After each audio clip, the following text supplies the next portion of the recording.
there's a whole lot of bread and circus going on here because the middle class, ever since, the Reaganomics went large, the middle class of America is increasingly no longer working class people. Working class people are becoming the working poor, and the middle class is basically just becoming the professional class. This is the essence of this new book that's out by Thomas Piketty, this French economist, and it's now available in English. And you have to decide to have a middle class. If you want to have a middle class, capitalism doesn't produce it. Capitalism produces a small professional and mercantile middle class, but it produces a large class of the working poor.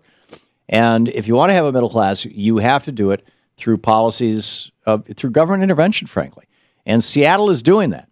And Shama Sawant is on the line with us, member of the Seattle City Council, a leader in the 15 Now campaign, member representing the Socialist Party, and seattle.gov/council/Sawant, S-A-W-A-N-T, on the line with us.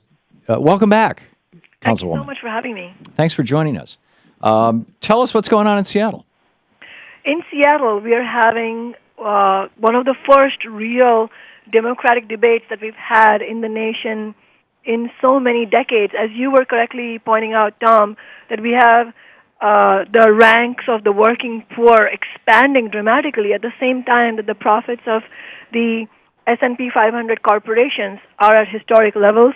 CEO salary is at an average of $7,000 per hour, and we're seeing a more and more polarized debate in Seattle where workers and social justice activists have come out strongly in support of a $15 measure. But what they're asking for, what they're demanding, is a strong $15 measure that does not look like a Swiss cheese 15, with one carve-out after another. We have over 100,000 workers in Seattle who make less than 15. Given the cost of living in Seattle, even 15 is not enough. And the discussion has gained so much momentum because of the grassroots campaigns in SeaTac last year, because of fast food workers all around the nation, because of our grassroots campaign for city council last year. And the city government has been forced to put this at the top of the political agenda. And we have to make sure that the grassroots movement keeps ramping up, because this is the reason why we got here. And we have, at this stage, we have the mayor who said that he will be sending a recommendation to the city council next week, and then after that, the city council will start deliberating. But let's step back and look at how democratic the process is and how democratic it could actually be. We have 9 city council members who are going to decide the fates of 100,000 workers. And I think if those workers want to have their voices heard, we have to keep building 15 Now to make sure that we get a strong $15 ordinance from the city council. What happened? SeaTac, a suburb of Seattle, was the first to vote this in, were they not? What's the status of that right now? They won because, through a ballot initiative, first of all, and they won because labor activists, the labor movement, and low-wage workers themselves went out in support of $15 an hour. They knocked on doors. They ran a genuine grassroots campaign, and they won the $15 measure. And I wanted to share an interesting story. There were several businesses who spoke out against $15 an hour. The same garden variety fear mongering that goes on every time we fight for a progressive measure was happening there. We had businesses proclaiming apocalyptic scenarios of how the economy would collapse. There would be massive joblessness, homelessness. None of that has happened. As a matter of fact, Master Park, one of the companies that was speaking out against $15 an hour, and I believe they spend several thousands of dollars in the campaign against the SeaTac measure. They recently put up a banner outside their business saying something like, jobs available, $15 an hour. So in reality, they are expanding, and that basically encapsulates the story of the fear-mongering versus the reality. Right. recently a member of Congress, yesterday I think it was, came out and said that this whole thing is wrong. But the reality is that over time, actually, I want to ask you a different question. When FDR got Social Security pushed through, and we saw the exact same thing happen with minimum wage laws, and in fact, it's still a case with minimum wage laws across the country.